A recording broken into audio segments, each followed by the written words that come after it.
हम लाते हैं आपके लिए किताबों की समरी। एक नई दृष्टि और प्रेरणा से भरपूर होता है जो आपकी नॉलेज और सोच को नया आयाम देता है। तो चलिए शुरुआत करते हैं और जानते हैं। ये किताब फाइनेंशियल फ्रीडम के लेखक ग्रांट सबाटियर द्वारा बताई गई है, जिसमें वे हमें कम समय में अधिक पैसा कमाकर वित्तीय स्वतंत्रता प्राप्त करने के लिए 7 कदमों की प्रक्रिया सिखाते हैं। अगर आप कम समय में ज्यादा पैसे कमाने की कला सीखना चाहते हैं, ये किताब आपके लिए ही है। आज हम फाइनेंशियल फ्रीडम किताब पर चर्चा करेंगे, जिसे ग्रांट सबाटियर ने लिखा है। इस पुस्तक में लेखक हमें कम समय में अधिक पैसा कमाकर वित्तीय स्वतंत्रता प्राप्त करने के लिए 7 चरणों की प्रक्रिया सिखाते हैं, जिससे आप कम समय में अधिक धन अर्जित कर सकें। इस समरी को हमने 2 अलग-अलग हिस्सों में विभाजित किया है, क्योंकि इसमें इतनी विस्तृत जानकारी दी गई है कि आप इसे समझने के लिए नोट्स बनाना चाहेंगे। इसलिए एक पेपर और पेन लेकर बैठें, या इस समरी को पढ़ने के बाद अपने नोट्स तैयार करने के लिए इसे दोबारा पढ़ सकते हैं। $1 मिलियन कमाई। यहाँ ऑथर हमें ये दिखाते हैं कि कैसे उन्होंने इन 7 स्टेप्स को फॉलो करके 2 से 5 साल के अंदर $5 मिलियन की नेटवर्थ बनाई। स्टेप 1, आपका नंबर क्या है? आपको फाइनेंशियली फ्री होने के लिए कितने पैसों की जरूरत है, ये पता करें। स्टेप 2, कैलकुलेट करें कि आप कहाँ हैं। इसकी कैलकुलेशन के लिए आप अपनी नेटवर्थ कैलकुलेट कर सकते हैं। स्टेप 3, कंसिस्टेंटली मनी के बारे में अपनी थिंकिंग को अपडेट करते रहें। स्टेप 4, ज्यादा खर्च करने का बजट बनाने के लिए मैक्सिमम सेविंग और इन्वेस्टमेंट करने की प्लानिंग करें। स्टेप 5, 9 से 5 नौकरी से बाहर निकलने की कोशिश करें और इसकी प्लानिंग करें। Step 6, profitable side business start करें और अपनी इनकम सोर्सेज को डाइवर्सिफाई करें। ज्यादातर लोग ऐसा नहीं करते, बल्कि वो अपने साइड टाइम को किसी और के लिए जॉब करने में लगा देते हैं या बर्बाद कर देते हैं। स्टेप 7, जितना जल्दी हो सके इन्वेस्टमेंट स्टार्ट करें और जितना ज्यादा हो सके उतना करें, क्योंकि जब आप पैसे को इन्वेस्ट करेंगे तो आपका पैसा ज्यादा पैसा बनाएगा और एक समय पर जॉब पर बिना अपना समय ट्रेड किए आप फ्रीली अपनी इन्वेस्टमेंट के जरिए पैसे कमा सकेंगे। समय पैसों से ज्यादा मूल्यवान है। आपको जल्दी रिटायर होना चाहिए, और आप कैसे जल्दी रिटायर हो सकते हैं। फाइनेंशियल फ्रीडम इस अध्याय में ऑथर बताते हैं कि पैसा अनलिमिटेड है और समय लिमिटेड है, तो अपना समय बर्बाद ना करें। लेखक बताते हैं कि एक एवरेज पर्सन के पास अपनी एडल्ट लाइफ में 35,000 दिन होते हैं एडल्ट लाइफ जीने के लिए, और यही इस बुक का पर्पस भी है कि हमें लेखक जल्द से जल्द रिटायर होने में मदद कर सके, ताकि हम अपनी जवानी का मजा ले सकें। यहाँ पर रिटायरमेंट का मतलब ये नहीं है कि आपको कभी काम नहीं करना पड़ेगा, बल्कि यह है कि आपको पैसे के लिए कभी काम नहीं करना पड़ेगा। इसी पर्पस के लिए लेखक हमें रिटायर होने वाले ट्रेडिशनल तरीकों की बजाय नए इंफॉर्मेशन वर्ल्ड की अपॉर्चुनिटी का फायदा उठाते हुए जल्दी रिटायरमेंट प्लानिंग करने की सलाह देते हैं, क्योंकि ट्रेडिशनल रिटायरमेंट प्लानिंग में 3 समस्या होती है। पहला, यह हर किसी के लिए काम नहीं करता। दूसरा, ट्रेडिशनल रिटायरमेंट प्लानिंग में लगभग पूरी एडल्ट लाइफ बीत जाती है, तब कहीं जाकर आप 60 से 65 की एज में रिटायर हो पाते हैं। तीसरा, आप इसमें जल्दी से रिटायर और अमीर नहीं बन सकते। तो इसीलिए लेखक हमें इसकी जगह अपडेटेड इंफॉर्मेशन वर्ल्ड में जो तरीके काम करते हैं उन्हें अपनाने की सलाह देते हैं, जिन्हें यूज करके लोग हाई स्कूल में या 35 साल की एज में फाइनेंशियली फ्री बन रहे हैं। तो वो तरीके कुछ इस तरह हैं। सबसे पहले, जॉब के साथ साथ हमें साइड बिजनेस स्टार्ट करना चाहिए।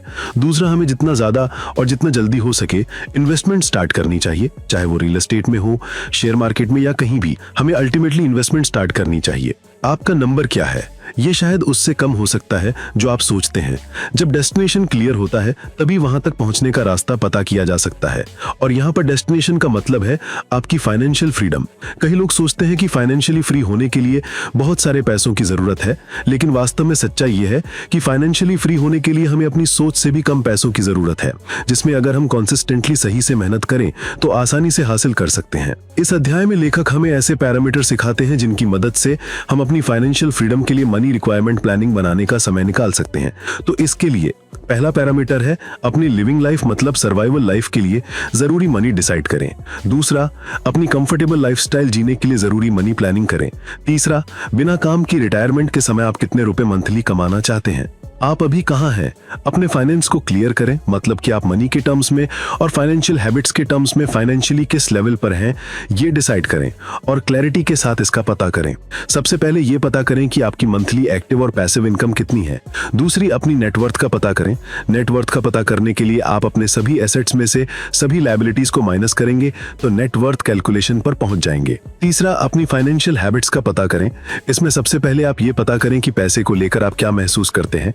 एक बार फाइनेंशियल डिसीजन लेने के बाद आप उसे कितने समय तक पूरा कर लेते हैं? कहीं ऐसा तो नहीं होता कि फाइनेंशियल डिसीजन लेने के बाद आप उसे पूरा ही नहीं करते? और earning, saving, money making, business और इन्वेस्टमेंट के बारे में आपका थॉट प्रोसेस क्या है?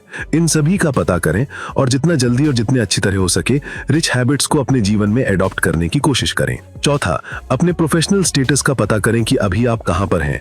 मतलब जॉब कर रहे हैं या स्टार्टअप बिजनेस है या कोई बड़ा बिजनेस है, इसका पता करें और अपने आगे आने वाले 3 या 5 साल में आप प्रोफेशनली किस लेवल पर पहुंचकर लोगों को कैसे फायदा पहुंचाने वाले हैं, अपने बिजनेस को बढ़ाने वाले हैं, इसका पता करें। पांचवा, आप कितनी सेविंग और इन्वेस्टमेंट करते हैं और आपकी डिसाइडेड डेट पर फाइनेंशियली फ्री होने के लिए आपको कितनी सेविंग और इन्वेस्टमेंट की रिक्वायरमेंट है, इसका पता करें। छठा, फाइनेंशियल फ्रीडम एडवाइस, इसका पता करें कि अभी आप फाइनेंशियली किनसे सलाह लेते हैं, अपने हम दोस्तों, रिलेटिव्स और फैमिली मेंबर्स से जो खुद फाइनेंशियली स्ट्रगल कर रहे हैं या उनसे जो अपने जीवन में फाइनेंशियली स्टेबल हैं, और ये डिसाइड करें कि आपको फाइनेंशियली फ्री होने के लिए किनसे फाइनेंशियल सलाह लेने की जरूरत है। पैसा अगले स्तर का, वेल्थ को कैसे क्रिएट करें। पैसा इन्वेस्ट करने के बहुत तरीके होते हैं, लेकिन सारे 3 प्रिंसिपल्स पर डिपेंड होते हैं। पहला, इनकम, कि आप कितने पैसे कमाते हैं। दूसरा, खर्च, कि इनकम में से कितने खर्च करते हैं। तीसरा, सेविंग, उनमें से आप वेल्थ बनाने के लिए कितनी सेविंग और इन्वेस्टमेंट करते हैं। तो इसलिए वेल्थ क्रिएशन की प्लानिंग करते समय आपको इन तीनों को ध्यान रखना चाहिए और मैक्सिमम सेविंग्स और इन्वेस्टमेंट पर फोकस करना चाहिए। आइए एक एक करके जल्दी से वेल्थ क्रिएट के तरीकों को डिस्कस करते हैं। पहला है एंटरप्राइज माइंड डेवलप करें। मतलब अपने हर घंटे और हर मिनट की अर्निंग को कैलकुलेट करें और उसके अकॉर्डिंग प्लान करें कि आप कितने पैसे कमाना चाहते हैं और उसके लिए आपको हर घंटे कितने पैसे कमाने की जरूरत है। दूसरा है अपनी 9 to 5 नौकरी का ऑप्टिमाइज करें। इसका मतलब कि आप अपनी जॉब को देखें, आप कितनी अर्निंग कर रहे हैं और अपना कितना समय दे रहे हैं। हमेशा याद रखें, क्योंकि समय सीमित है, इसलिए जॉब पर आप सीमित पैसे ही कमा सकते हैं और इसलिए अगर आप ज्यादा पैसे कमाना चाहते हैं तो जॉब के साथ साथ एक साइड बिजनेस शुरू करना बहुत जरूरी है। तीसरा, अपना साइड बिजनेस शुरू करें। अपनी इनकम सोर्सेज को डाइवर्सिफाई यानी अलग अलग जगह से कमाने के लिए जॉब के साथ साथ एक साइड बिजनेस शुरू करें। चौथा, अपने साइड बिजनेस को पैसिव इनकम में बदलें। इसके लिए आप साइड बिजनेस को साइड बाय साइड बढ़ाते रहें और अपना बिजनेस करने के लिए लोगों को हायर करें ताकि इससे उन्हें भी एम्प्लॉयमेंट मिले और आपका बिजनेस आपके बिना चलने से आप जॉब के साथ पैसिव इनकम भी कमाएं। पांचवा तरीका है इन्वेस्टमेंट करें। जितना जल्दी और जितना ज्यादा हो सके फाइनेंशियल एजुकेशन, इन्वेस्टमेंट एजुकेशन को हासिल करके और शेयर मार्केट, रियल एस्टेट और जितने भी इन्वेस्टमेंट के तरीके आपने सीखे हैं उसमें इन्वेस्ट करें ताकि अपनी डिसाइडेड डेट से पहले आप उन इन्वेस्ट किए हुए पैसे से पैसिव इनकम कमाते हुए फाइनेंशियली फ्री हो सकें। पहले पैसे के बारे में सोचने के लेवल तरीके। इस अध्याय का कोट पैसा कमाने के लिए पैसा बचाना है। यहाँ हम ऐसे क्वेश्चंस डिस्कस करने वाले हैं जिन्हें कुछ भी खरीदने से पहले आप अपने आप से ये पूछें तो आपको ये डिसाइड करने में मदद करेंगे कि वो चीज खरीदना आपके लिए फायदेमंद है या नहीं। तो इस सीरीज में पहला सवाल ये है कि ये खरीदारी मुझे कितनी खुश करेगी। दूसरा सवाल ये है कि इस चीज को खरीदने के लिए मुझे कितने पैसे खर्च करने होंगे। तीसरा सवाल, ऐसा करने के लिए मैं अपने लाइफ के कितने घंटे ट्रेड करने जा रहा हूँ। इसका मतलब है कि इसे अफोर्ड करने के लिए मुझे कितने घंटे काम करने की जरूरत है। चौथा, क्या मैं इसे अफोर्ड कर सकता हूँ। पांचवा, इस प्रोडक्ट की कीमत बाकी प्रोडक्ट की कंपैरिजन में कितने प्रतिशत ज्यादा या कम है। छठा, क्या मैं इसे किसी तरह से कम पैसे में खरीद सकता हूँ। सातवां, इसके लिए कितनी कन्वीनियंस की जरूरत होगी, मतलब प्रोडक्ट को लाने और ले जाने और बनाए रखने में कितना खर्च आएगा। आठवां, मुझे इसके लिए हर साल कितने रुपए की कॉस्ट लगेगी या मेरी लाइफ टाइम में हर साल कितने रुपए की कीमत इसे मेंटेन करने में लगेगी। नौवां, इस प्रोडक्ट की कीमत कितनी है। 10वां, प्रोडक्ट मेरे लिए भविष्य में कितना फायदेमंद होने वाला है। 11वां, और ये इस क्वेश्चन लिस्ट में सबसे जरूरी क्वेश्चन है और वो क्वेश्चन ये है कि भविष्य में ये प्रोडक्ट मुझे कितना समय देगा। इसका मतलब ये है कि ये मेरा कितना समय बचाएगा। तो इस तरह ये क्वेश्चंस आपके लिए सही, फायदेमंद और वर्दी चीज खरीदने में आपकी काफी मदद कर सकते हैं। एक ऐसा बजट जिसकी आपको जरूरत होगी। फ्री रहकर अपने सेविंग रेट को 85% तक कैसे बढ़ाएं। यहाँ हम बजट के बारे में बात नहीं करेंगे। बजट का मतलब है आप अपने छोटे छोटे खर्चों में कटौती करके पैसे बचाने के लिए एक बजट। लेकिन इसमें हम बात करेंगे कि आप अपने बड़े खर्चों जैसे हाउसिंग और ट्रांसपोर्ट के खर्चों को कैसे बचा सकते हैं। तो आइए एक एक करके इन पैसे बचाने के आइडियाज पर डिस्कशन करते हैं। घर के खर्चों को बचाने के लिए हो सकता है कि आप फाइनेंशियली फ्री होने से पहले एक छोटे से अपार्टमेंट में रहते हो या किसी साथ पढ़ने वाले या अपने पड़ोसी के साथ अपना रूम शेयर कर रहे हो।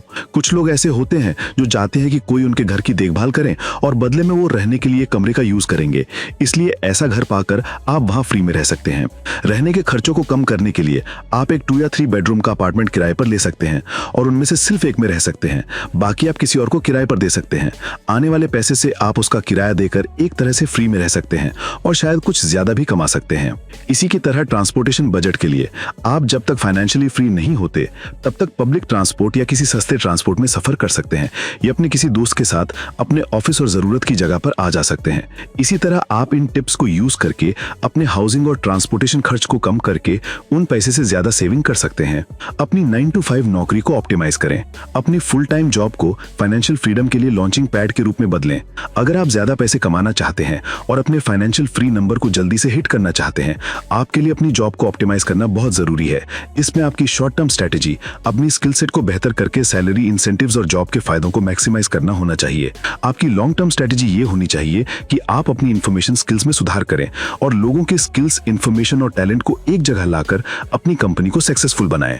यहाँ कुछ तरीके हैं जिन्हें इस्तेमाल करके आप अपनी सैलरी, इंसेंटिव्स और नौकरी के बेनिफिट्स को मैक्सिमाइज कर सकते हैं। सबसे पहले जॉब के बेनिफिट्स को मैक्सिमाइज करने के बारे में डिस्कस करते हैं। अपने जॉब बेनिफिट्स को मैक्सिमाइज करने के लिए आप अपनी कंपनी के एचआर से मिलकर उनसे ज्यादा बेनिफिट्स प्रोवाइड कराने के बारे में बात कर सकते हैं। आपको कंपनी से इंश्योरेंस पॉलिसीज मिलनी चाहिए। अगर आप अपनी जॉब के किसी बेनिफिट से दुखी हैं, तो अपने मन चाहे बेनिफिट हासिल करने के लिए नेगोशिएशन करने की कोशिश करें। इन टिप्स को आप अपनी सैलरी ऑप्टिमाइज करने के लिए इस्तेमाल कर सकते हैं। अपने स्किल को इंप्रूव करके ज्यादा इंसेंटिव्स कमाकर कंपनी के साथ सैलरी की जगह परसेंटेज बेस कर काम करके या ज्यादा सैलरी ऑफर करने वाली कंपनी में काम करके। तो इस तरह इन टिप्स को यूज करके आप अपनी जॉब की सैलरी और बेनिफिट्स को मैक्सिमाइज कर सकते हैं। और हमेशा याद रखें कि स्किल्स और नेटवर्क आपकी शॉर्ट टर्म और लॉन्ग टर्म दोनों सक्सेस में मदद करेंगे। इसलिए सबसे ज्यादा फोकस अपने स्किल्स और अपने नेटवर्क को इंक्रीज करने पर करें। ज्यादा पैसे कैसे कमाएं? कम समय में एक प्रॉफिटेबल साइड हसल। जैसा कि हम सब जानते हैं, साइड हसल करने का मतलब होता है अपनी जिंदगी में काम के अलावा बचे हुए समय में कुछ काम करना, अपनी इनकम को डाइवर्सिफाई करने के लिए काम करके या अपने लिए काम करके। अगर आप अपने लिए काम करते हैं तो आप काफी सीखेंगे और आपको काफी खुशी महसूस होगी। लेकिन अगर आप किसी और के लिए काम करेंगे तो सिर्फ आपको पेमेंट मिलेगी जैसे जॉब में मिली है। ऐसे में आगे बिजनेस और इन्वेस्टमेंट के लिए काम करने के लिए समय ना मिल पाने की वजह से शायद फाइनेंशियली फ्री होने में देरी हो सकती है।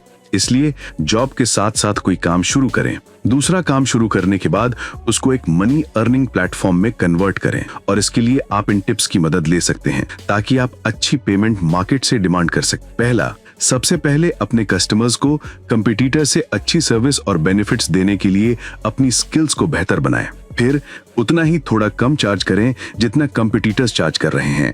क्वालिटी वर्क के जरिए मार्केट में अपनी एक वैल्यू और रेपुटेशन बनाएं। बिजनेस बिल्डिंग के बारे में सीखकर अपने बिजनेस को step by step scale up करते चले जाएं। बिजनेस को बड़ा करना एक कला है और आगे के लेवल्स के लिए आपको जितनी ज्यादा जरूरत होगी उतना आपको और ज्यादा सीखना पड़ेगा। 7 कदम तेजी से इन्वेस्ट करने के लिए अपने पैसे कमाने में तेजी लाएं। ये 7 स्ट्रैटेजी इन 5 कॉन्सेप्ट्स पर बेस्ड है जो आपको सीधे अफेक्ट कर सकती हैं। इसलिए इन्हें जरूरत के अकॉर्डिंग पढ़ा और यूज किया जाना चाहिए। पहला कॉन्सेप्ट है अपने रिस्क को मिनिमाइज करें। दूसरा है फीस को मिनिमाइज करें। तीसरा है अपनी कंट्रीब्यूशन में टैक्स को कम से कम करें। चौथा है अपने रिटर्न्स को मैक्सिमाइज करें। पांचवा है अपने विड्रॉवल ना करें। आइए एक एक करके 7 स्ट्रैटेजी पर डिस्कस करते हैं। पहला स्टेप है अपने शॉर्ट टर्म और लॉन्ग टर्म इन्वेस्टमेंट को अलग अलग करें। मतलब जितने आप शॉर्ट टर्म इन्वेस्टमेंट से पैसा कमाना चाहते हैं उन्हें अलग रखें और लॉन्ग टर्म में जिन इन्वेस्टमेंट से कमाना चाहते हैं उन्हें अलग तरीके से प्लान करें। पता करें कि आपको कितना इन्वेस्ट करना ही करना है। जैसा कि हम सब जानते हैं, जितनी हम सेविंग्स करेंगे उतना ही हम इन्वेस्ट करेंगे और जितना हम इन्वेस्ट करेंगे उतना ज्यादा हम अपने फाइनेंशियल फ्रीडम के गोल को हासिल कर सकते हैं। इसलिए इसका एक प्लान बनाएं कि कितना पैसा लगातार आप सेव और इन्वेस्ट करने वाले हैं। टारगेट एसेट एलोकेशन को डिसाइड करें। मतलब आप अपनी इन्वेस्टमेंट इनकम में से कितने % इनकम को किस जगह जैसे stock, bond, real estate, business आदि में इन्वेस्ट करने वाले हैं, इसकी प्लानिंग करें। अपना इन्वेस्टमेंट इवैल्यूएट करें। मतलब डिफरेंट सेक्टर्स में इन्वेस्ट करने के लिए लगने वाली फीस को सही से इवैल्यूएट करने की कोशिश करें ताकि मिनिमम फीस को भरना पड़े। सही इन्वेस्टमेंट को चुनें। इन्वेस्टमेंट करते समय 2 बातों का ध्यान रखें। सबसे पहले आपकी मनी सिक्योर रहे और दूसरा आपके टारगेट डेट तक इतने पैसे बढ़ाने की संभावना ज्यादा हो जितने आप चाहते हैं। टैक्स एडवांटेज अकाउंट को मैक्सिमाइज करें। टैक्सेस आपके फ्यूचर इन्वेस्टमेंट अर्निंग का बहुत बड़ा हिस्सा ले सकता है, इसलिए जरूरत है कि टैक्स को शुरू से ही मिनिमाइज करने की प्लानिंग की जाए। इसके लिए आप tax free contribution investment account खुलवाकर ऐसा कर सकते हैं, जिसमें आपको इन्वेस्टमेंट के समय टैक्स नहीं देना होता। टैक्सेबल अकाउंट से इन्वेस्ट करें। टैक्स एडवांटेज अकाउंट सेटलमेंट के बाद अपने टैक्स को मिनिमाइज करने की कोशिश करें और मैक्सिमम इन्वेस्टमेंट अपने ISA टैक्स एडवांटेज अकाउंट से ही करें। रियल एस्टेट इन्वेस्टिंग में थाउजेंड्स को लाखों में कैसे बदलें। रियल एस्टेट इन्वेस्टिंग आपकी अर्निंग पोर्टफोलियो में डाइवर्सिफिकेशन लाने का एक बहुत अच्छा जरिया है और रियल एस्टेट बाकी सेविंग्स जैसे स्टॉक, शेयर मार्केट या बॉन्ड, इन सब की तुलना में काफी सेफ और प्रॉफिटेबल है। रियल एस्टेट में इन्वेस्ट करने की 3 तरीके होते हैं। आप प्रॉपर्टी को खरीद और बेचकर पैसे कमा सकते हैं। कम कीमत में प्रॉपर्टी खरीदकर उस प्रॉपर्टी को एक बेहतर में बदलकर उसे ज्यादा पैसों में बेचकर पैसे कमा सकते हैं। आप प्रॉपर्टी खरीद सकते हैं और इसे लॉन्ग टर्म के लिए रख सकते हैं और बाद में कीमत बढ़ने पर आप इसे बेचकर पैसे कमा सकते हैं। ये 9 टिप्स आपको एक प्रॉफिटेबल प्रॉपर्टी पता करने में मददगार रहेंगे। एक, रियल एस्टेट इन्वेस्टमेंट क्राइटेरिया को डेवलप करके उसका पालन करें। एक बजट सेट करें और प्री अप्रूव्ड होम लोन ले लें। ज्यादा से ज्यादा किराया और पॉजिटिव कैश फ्लो देने वाली प्रॉपर्टीज का पता करें। रियल्टर या प्रॉपर्टी एजेंट्स को ढूंढें जो आपकी प्रॉपर्टी को मेंटेन करने में काफी मेहनत करें। जैसे ही प्रॉफिटेबल प्रॉपर्टी देखें, तुरंत जल्दी से जल्दी मौका मिलते ही उसे खरीद लें। कम कीमत में बिकने वाली प्रॉपर्टीज को ढूंढते रहें। अपने आसपास की प्रॉपर्टीज को देखते रहें। एक्सपीरियंस्ड प्रॉपर्टी होम मैनेजर का पता लगाएं। जब जरूरत हो तो प्रॉपर्टी की सेल्स के लिए तैयार रहें। अपनी बाकी की जिंदगी के लिए इन्वेस्टमेंट से कैसे दूर रहें। अगर आप जल्दी रिटायर होना चाहते हैं तो आपको सही इन्वेस्टमेंट विड्रॉवल अप्रोच करनी चाहिए, जिसमें आपके बिना काम किए भी आपका पैसा तेजी से बढ़ता रहे। अपनी रिटायरमेंट के बाद टैक्स को बचाते हुए लगातार कमाई करने के लिए इन टिप्स को फॉलो करें। जितना ज्यादा हो सकता है अपनी इन्वेस्टमेंट से दूर रहें और हमेशा इसे पैसिवली बिल्ड करते रहें। टैक्स सेविंग्स के लिए मैक्सिमम कोशिश करें। मैक्सिमम टैक्स एडवांटेज अकाउंट से मनी विड्रॉ करें। आप एडवांटेज विड्रॉल स्ट्रेटजी का भी इस्तेमाल कर सकते हैं। फाइनली, अगर आप जल्दी रिटायर होने का प्लान कर रहे हैं तो रिटायर होने के बाद अपना एक क्लियर फोकस सेट करें। रिटायरमेंट के बाद जानें कि आप क्या करना चाहते हैं। उदाहरण के लिए, आप किसी स्पेसिफिक पैशनेट प्रोजेक्ट पर काम करना चाहते हैं, जैसे दुनिया घूमना चाहते हैं या इसी तरह कुछ और रिटायरमेंट के बाद सबसे पहले अपना पैशनेट काम कुछ महीने या साल के लिए करें, ताकि आप जल्दी रिटायरमेंट को महसूस कर सकें। तो दुनिया के कुछ 5% लोगों को ही मिलती है, क्योंकि फ्रीडम अनलिमिटेड है और जब आप इसे जीते हैं तो आप भी असीम बनने लगते हैं। महत्वपूर्ण सीखें। चलिए इस समरी को खत्म करने से पहले सभी अध्यायों की संक्षिप्त सीखे हुए बिंदुओं का पुनरावलोकन कर लेते हैं, ताकि उन्हें याद रखना आसान हो और लागू करना आसान हो। पहले अध्याय में हमने वित्तीय लक्ष्यों की स्थापना के बारे में सीखा। दूसरे अध्याय में बताया गया कि जल्दी से जल्दी रिटायरमेंट प्लान बनाना चाहिए। तीसरे अध्याय के अनुसार आपको सही मात्रा में पैसे की गणना करनी चाहिए, ताकि आप वित्तीय स्वतंत्रता प्राप्त कर सकें। चौथे अध्याय में अपनी वित्तीय स्थिति की स्पष्ट जानकारी होनी चाहिए, जैसे कि आपकी मौजूदा आय, बचत, निवेश और खर्च। 5वें अध्याय में लेखक ने सुझाव दिया कि एक साइड हसल शुरू करना चाहिए। छठे अध्याय के अनुसार किसी भी खरीदारी से पहले खुद से निम्न वित्तीय सवाल पूछने चाहिए। 7वें अध्याय में बड़े खर्चों को कम करने पर ध्यान देने की बात की गई है। 8वें अध्याय के अनुसार अपनी मौजूदा नौकरी की वेतन और लाभ को अधिकतम करना चाहिए। 9वें अध्याय में साइड बिजनेस शुरू करने की सलाह दी गई है। 10वें अध्याय में वित्तीय प्रगति को तेजी से बढ़ाने पर जोर दिया गया है। 11वें अध्याय में रियल एस्टेट में निवेश करने का सुझाव दिया गया है। 12वें अध्याय के अनुसार जल्दी रिटायरमेंट की योजना बनाने पर ध्यान देना चाहिए। धन्यवाद दोस्तों इस ऑडियो बुक को सुनने के लिए। याद रखिए, सपने वो नहीं जो हम सोते वक्त देखते हैं, बल्कि सपने वो हैं जो हमें सोने नहीं देते। अगर आपको ये वीडियो पसंद आई हो तो कृपया लाइक करें, शेयर करें और हमारे चैनल को सब्सक्राइब करें। आपके सुझाव और फीडबैक हमारे लिए महत्वपूर्ण है, तो कृपया कमेंट करके बताएं कि आपको ये कैसा लगा। अगले ऑडियो बुक वीडियो के लिए हमारे साथ जुड़े रहें। धन्यवाद, फिर मिलेंगे।